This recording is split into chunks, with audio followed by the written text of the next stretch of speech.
राज्यातील एकमेव पर्यटन तालुका म्हणून घोषित झालेला जुन्नर तालुका हा अनेक वर्षापूर्वी बिबट प्रवण क्षेत्र म्हणून देखील जाहीर करण्यात आलेला आहे।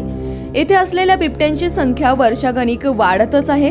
दररोज कुठे ना कुठेतरी बिबट्याचं अस्तित्व व त्याचे दर्शन येथील ग्रामस्थांना नवीन नाही, परंतु वारुळवाडी येथे अनेक पाळीव जनावरांवर हल्ला करणाऱ्या बिबट्याची मादी 19 सप्टेंबर रोजी जेरबंद केल्यानंतर काल व आज पुन्हा बिबट्याच्या पाऊलखुणा व गुरगुरण्याचा आवाज येथील शाळेच्या आवारातील विद्यार्थ्यांच्या कानावर पडत आहे। दिनांक 19 सप्टेंबर रोजी वारुळवाडी शिवारात सकाळी सुरेश वराडी यांच्या शेतात बिबट्याची मादी जेरबंद झाली होती। त्यानंतर दुसऱ्या दिवशी काल 1 ते 1.5 वर्षाचा बछडा वन विभागाच्या व बिबट रेस्क्यू टीमच्या सदस्यांनी जाळ्यात पकडला। काही वेळातच काल रात्रीपासून आजपर्यंत तेथील मुलींच्या वसतिगृहाजवळ बिबट्याच्या गुरगुरण्याचा आवाज अजूनही येत आहे। शालेय विद्यार्थ्यांच्या जीविताची काळजी करता येथील ग्रामोन्नती मंडळाचे अध्यक्ष प्रकाश पाटे, कार्याध्यक्ष अनिल तात्या मेहर, उपाध्यक्ष सुजित खैरे तसेच संचालक डॉक्टर संदीप डोळे यांनी तात्काळ वन विभागाला तेथे पिंजरा लावण्याची विनंती केली। त्यानुसार तात्काळ मुलींच्या वसतिगृहाजवळ पिंजरा लावण्यात आलाय।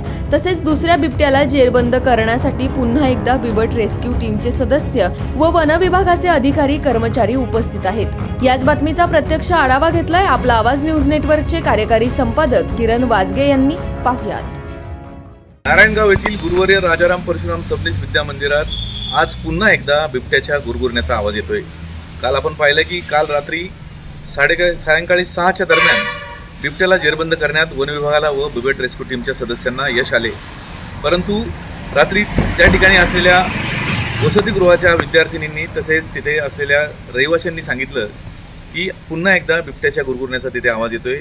त्यामुळं ग्रामोन्नती मंडळाचे अध्यक्ष प्रकाश मामा पाटे, कार्याध्यक्ष अनिल तात्या मेहर तसेच उपाध्यक्ष सुजित भाऊ खैरे यांच्या मार्गदर्शनाखाली काल रात्रीच वन विभागाने त्याच ठिकाणी पुन्हा एकदा बिबट्याला जेरबंद करण्यासाठी पिंजरा लावलाय।